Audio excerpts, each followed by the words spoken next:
इसलिए आप किसानों को समझाओ गोबर की खाद डालो। फिर कुछ किसान कहेंगे जी उत्पादन होगा क्या? उनसे कहना गारंटी मेरी, गारंटी भारत स्वाभिमान ट्रस्ट की। थोड़े दिन में भारत स्वाभिमान ट्रस्ट की तरफ से हम किसानों को कहेंगे कि आप बिंदास गोबर की खाद डालो, गारंटी हमारी, 1 ग्राम भी उत्पादन कम नहीं होगा। कैसे कम नहीं होगा? डालने का तरीका है। डालने का तरीका क्या है? अभी किसान गोबर कैसे डालते हैं? गोबर डालते हैं, वो घूरा है, घूरा गांव में कचरा डालने का, वहां गोबर इकट्ठा करते हैं 6 महीने 8 महीने साल भर वो सूखता रहता है और सूख सूख के उसकी सारी ताकत निकल जाती है। फिर वो सूखा हुआ गोबर हम डालते हैं, इससे उत्पादन ज्यादा नहीं आता। गोबर को हमेशा गीला डालना चाहिए, ताजा डालना चाहिए। गोबर को अगर पानी में घोल के डालो ना तो वही 3 गुना ज्यादा फायदा करता है। तो किसानों को यह समझाओ कि गोबर को सुखा के खेत में ना डालें, उसको पानी में घोल के डालें।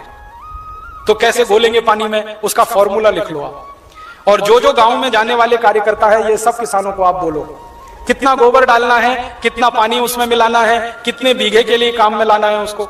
अब आपको मैं एक मोटी सी बात बता देता हूं। 1 एकड़ माने 2.5 बीघा, 5 बीघा नहीं, 2.5 बीघा। तो एकड़ 2.5 बीघे का हिसाब जोड़कर बताता हूं।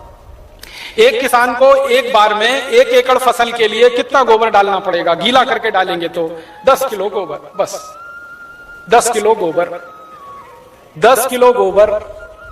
फिर से सुन लो, 10 किलो, ज्यादा नहीं बोल रहा हूं, 100 किलो नहीं, 10 किलो गोबर 1 एकड़ के लिए डालना। कैसे? लिख लो 10 किलो गोबर। फिर इसमें चाहिए 10 लीटर मूत्र, जिस जानवर का गोबर उसी का मूत्र। गाय का गोबर तो गाय का मूत्र, भैंस का गोबर तो भैंस का मूत्र, बैल का गोबर तो बैल का मूत्र। अब आप बोलोगे गोबर तो इकट्ठा कर लेंगे, मूत्र कैसे इकट्ठा करें? जानवर जो मूत्र देते हैं ना, जहां पे आप जानवरों को रखते हो वहां पे पत्थर वत्थर लगा के एक छोटी सी नाली बना लो और उसमें ढाल लगा दो। जितना भी वो पेशाब करेंगे वो नाली में आ जाएगा। नाली के आगे खड्डा खोद दो, वो सारा उसमें जमा हो जाएगा, फिर वो ले लो। और मैं आपको एक अच्छी बात बताता हूं, जानवरों के मूत्र की कोई एक्सपायरी डेट नहीं है। 1 साल 2 साल 3 साल 5 साल 10 साल 20 साल 50 साल खराब ही नहीं होता, तो चिंता करने की बात ही नहीं है। तो इकट्ठा होता रहेगा, खड्डे में डालते रहो। तो 10 किलो गोबर, 10 लीटर मूत्र, ठीक है। फिर इसमें मिलाना है लगभग 1 किलो गुड़, आधे से 1 किलो गुड़। गुड़ तो आप सब जानते हो, एक तो गुड़ होता है जिसको आप खा लेते हो, एक तो गुड़ ऐसा होता है जिसको जानवर खा लेते हैं, और एक गुड़ ऐसा होता है जिसको कोई नहीं खा सकता, गीला गीला पुराना पुराना काला काला। वो गुड़ खेत के बहुत काम का, जो सबसे घटिया गुड़ है, जिसको ना जानवर खा सकते हैं ना आप, वो खेत के लिए बहुत काम का है। तो वो गुड़ ले लो, आधे से 1 किलो। गोबर हो गया, मूत्र हो गया, गुड़ हो गया। अब इसमें लगभग 1 किलो डालना है दाल का आटा। दाल है ना, दाल, अरहर की दाल, मूंग की दाल, उड़द की दाल, चने की दाल, सोयाबीन की दाल, खेसारी की दाल, कोई भी दाल, 1 किलो उसका आटा। 4 चीजें हो गई, गोबर, गोमूत्र, गुड़, दाल का आटा। और इसमें डालनी है 1 मुट्ठी मिट्टी। 1 मुट्ठी में आधा किलो या 1.25 किलो तक मिट्टी आती है। मिट्टी कहां से लानी है? आपके खेत के आसपास अगर पीपल का कोई पेड़ है, बरगद का कोई पेड़ है, तो उसके नीचे से खोद लो मिट्टी। पीपल के पेड़ के नीचे की या बरगद के पेड़ के नीचे की? पीपल और बरगद के पेड़ के नीचे की ही मिट्टी क्यों खोदना? आपको मालूम है पीपल और बरगद के पेड़ हर समय ऑक्सीजन देने वाले पेड़ हैं, और ज्यादा ऑक्सीजन देने वाले पेड़ के नीचे जीवाणुओं की संख्या बहुत होती है। तो पीपल और बरगद के पेड़ की मिट्टी में जीवाणु सबसे ज्यादा होते हैं, यही जीवाणु खेत को चाहिए। तो मिट्टी ले ली, 5 चीजें हो गई, गोबर 10 किलो, मूत्र 10 लीटर, गुड़ लगभग 1 किलो, दाल का आटा 1 किलो और मिट्टी लगभग 1 किलो। ये 5 चीजों मिला दो, घोल दो। हाथ से घोल लेना, खराब नहीं होंगे हाथ, नहीं तो डंडे से घोल देना। एक ड्रम में घोल लेना, प्लास्टिक के ड्रम में घोल लेना, नहीं तो लोहे के ड्रम में घोल लेना। प्लास्टिक का होगा तो अच्छा, लोहे वाला क्षरण ज्यादा होता है। अब इसको घोल के 15 दिन रख देना, 15 दिन रख देना। घोलने में तकलीफ आए तो थोड़ा पानी मिला देना, ज्यादा मत मिलाना, थोड़ा ही मिलाना। घोल के 15 दिन रख देना। 15 दिन के बाद यह खाद तैयार हो जाएगा। इस खाद में क्या होगा? करोड़ों करोड़ों सूक्ष्म जीवाणु पैदा हो जाएंगे। वो जो मिट्टी डाली ना, मिट्टी के जीवाणु अगर 1 लाख हैं तो 15 दिन में वो 100 करोड़ से ज्यादा हो जाएंगे। ढक के रख लो तो अच्छा है।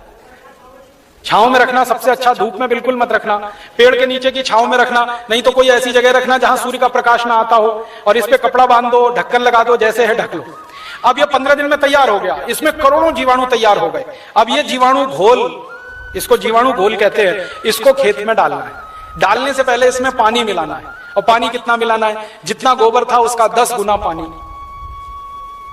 10 गुना कम से कम, 100 लीटर पानी, 10 किलो गोबर तो 100 लीटर पानी, और ज्यादा से ज्यादा पानी मिला सकते हैं तो 200 लीटर, तो 100 से 200 लीटर पानी मिला लिया।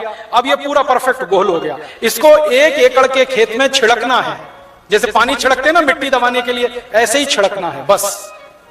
आप इसको छिड़क देंगे तो ये करोड़ों जीवाणु मिट्टी में पहुंच जाएंगे, तो मिट्टी में जीवाणुओं की संख्या बढ़ती जाएगी, और मिट्टी में सारा खेल खेलने का काम जीवाणु करते हैं।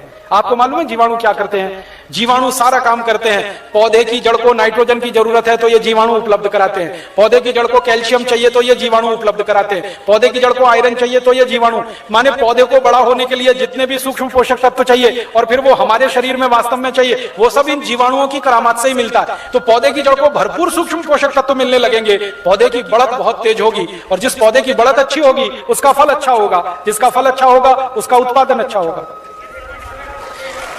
अब इसमें समय लिख लो, कितनी बार डालना, कब डालना। सबसे अच्छा तरीका यह होता है कि खेत को जब जोतने की तैयारी करें ना, जोतें, बीज डालने से पहले खेत जुताई होती है ना, खेत जुताई करते ही 1 दिन डाल दो। आज जुताई किया कल डाल दो, जुताई करके डाल दो, ये पहली बार, ठीक है। फिर इसके डालने के 2-3 दिन बाद या 4 दिन बाद या 5 दिन बाद बुआई कर दो। है कितना डाल सकते हैं बताए ना? 1 एकड़ में जितना तैयार हुआ 200 लीटर वो, तो आपने इसको जोत के 1-2 दिन में डाल दिया, फिर बीज बो दो। बीज बोने के 21वें दिन में फिर डाल देना। आज बीज बोया तो ठीक 21 दिन बाद एक बार फिर डाल देना। क्या होता है ना, बीज में से अंकुरण होता है, और अंकुरण होने के 21वें दिन तक वो मिट्टी की ताकत से बढ़ता है, फिर 21 दिन के बाद वो सूर्य की ताकत से बढ़ना शुरू हो जाता है, फोटोसिंथेसिस जिसको कहते हैं, प्रकाश संश्लेषण की क्रिया। सूर्य ताप से खाना बनाना शुरू कर देता तो बढ़त तेज हो जाती है। तो और आप मोटी सी एक बात याद रखो कि हर 21वें दिन पर डाल देना। आज डाला, 21 दिन बाद डाला, फिर 21 दिन बाद डाला, फिर 21 दिन बाद डाला, तो एक फसल अगर आप समझ लो 4 महीने की है तो लगभग 5 बार डालना पड़ेगा।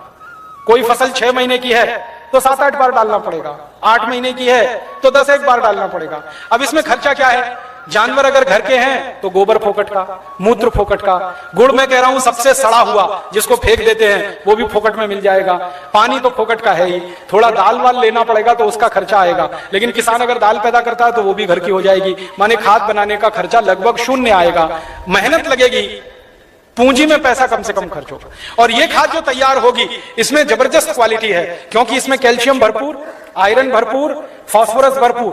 क्या क्या इसमें है? गोबर है, गोबर में कैल्शियम है, आयरन है, सल्फर है, सिलिकॉन है, कोबाल्ट है, मैग्नीशियम है, मैग्नीज है, 18 सूक्ष्म पोषक तत्व हैं जो चाहिए मिट्टी को। फिर गुड़ है, गुड़ में जबरदस्त फास्फोरस है, गुड़ में जबरदस्त कैल्शियम है, फिर मूत्र में ये सब है। तो जो सूक्ष्म पोषक तत्व हमें चाहिए वही मिट्टी को चाहिए, वो सब इस खाद में भरपूर है। यूरिया में नहीं है, डीएपी में नहीं है, यूरिया में कैल्शियम नहीं है, डीएपी में कैल्शियम नहीं है। और कैल्शियम सबसे प्रमुख आधार है मिट्टी के लिए, क्योंकि खेत में कैल्शियम होगा तो पौधे में होगा, पौधे में होगा तो फल में होगा, फल में होगा तो भोजन में होगा, भोजन में होगा तो शरीर में होगा, शरीर में होगा तो हड्डियां मजबूत, हड्डियां मजबूत तो शरीर मजबूत। ये सारा साइकिल इसी कैल्शियम के उस पे, तो ये तो गोबर की खाद से ही मिलेगा, यूरिया डीएपी से मिलने ही वाला नहीं है। तो किसान को ये समझाइए।